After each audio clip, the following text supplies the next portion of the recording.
So వాళ్ళ conditions ఎలా ఉండబోతున్నాయి చెప్పండి. అంటే ఇదివరకు సునీత విలియమ్స్ గారు వెళ్ళారా? అంటే అంత దూరం Yes. వెళ్ళి తిరిగి వచ్చి సక్సెస్ఫుల్ గా అలా జరిగిందా? ఇది ఫస్ట్ మేజర్ ట్రిప్ అని చెప్పొచ్చు. లేదండి, ఆమె ఇప్పటికే షీ హాజ్ ఎ రికార్డ్. అంటే 2 పర్యాయాలు అంతరిక్ష కేంద్రానికి వెళ్ళి Right. 300 రోజుల పాటు ఉన్న వ్యక్తిగా ఆమె ఉన్నది. ఆ ఒక బ్యాక్గ్రౌండ్ని చూసి వారు ఏం చేశారంటే మిషన్ ఎక్స్టెండ్ చేశారు. రైట్. సమస్యాత్మకమే. మీరు 8 రోజుల కోసం అని వెళ్ళి 9 నెలలు మీరు ఏదో దేశానికి వెళ్ళారనుకోండి, ఎలా ఉంటుంది మీ పరిస్థితి? మరి 9 నెలల పాటు ప్లాన్ చేయలేదు కాబట్టి ఫుడ్ అది లేకపోతే Yes. ఇంకేమన్నా ఇతరత్ర కండిషన్స్ అడాప్ట్ అవ్వడంలో ఆక్సిజన్ లెవెల్స్ అటు ఇటు ఏం Yes. జరుగుతుంది చెప్పండి ఒక అసలు అవునండి, ఒక ఇప్పుడు వ్యోమనౌక. చాలా ఇంపార్టెంట్ క్వశ్చన్ అందరికి వస్తున్న డౌట్ ఇదే. మరి వెళ్తే వెళ్ళింది, మరి ఆమె ఏం తినింది, ఎలా ఆమెకి చేసిందని ఒక విషయం వస్తూ ఉంది. అంటే ఇక్కడ మనం డిస్కషన్ మొదలు మనం ఒక మాట చెప్పుకున్నాం. ఇది భూమి నుంచి 400 కిలోమీటర్ దూరంలో ఉంటుంది. ప్రతి గంటన్నరకు ఒకసారి భూమి చుట్టూ తిరుగుతూ ఉంటుంది. సుమారుగా 28,500 కిలోమీటర్ వేగంతో భూమి చుట్టూ తిరుగుతూనే ఉంటుంది ఆ స్పేస్ స్టేషన్.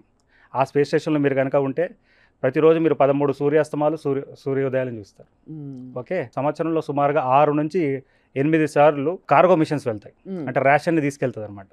వారికి అంతరిక్షంలో ఉన్న వ్యోమగాములు, ఈ స్టేషన్లో ఉన్న వ్యోమగాములని వారికి కావాల్సిన నీరు కానీ, ఫుడ్ కానీ, గాలి కానివ్వండి, అన్నిటినీ అండ్ వారికి కావాల్సిన దుస్తులు కానివ్వండి, లేదా ఏమైనా కొత్తగా ఎక్స్పెరిమెంట్ చేయడానికి ఇన్స్ట్రుమెంట్స్ కానివ్వండి, ఇవన్నిటిని కూడా వితౌట్ హ్యూమన్ బీయింగ్ లేకుండా కార్గో షిప్స్ ఉంటాయి. ఆ కార్గో షిప్స్లో ఇక్కడ ఇంటర్నేషనల్ స్పేస్ స్టేషన్కి వెళ్తుంది, డాక్ అవుతుంది. సో శాస్త్రవేత్తలు వ్యోమగాములు ఏం చేస్తారు, స్టేషన్లో ఉన్న అవన్నీ కూడా వాళ్ళు తీసుకొని అప్పటిదాకా స్టోర్ అయి ఉన్న చెత్త చెదారం అంతా కూడా మళ్ళీ ఆ షిప్లో వేస్తారు.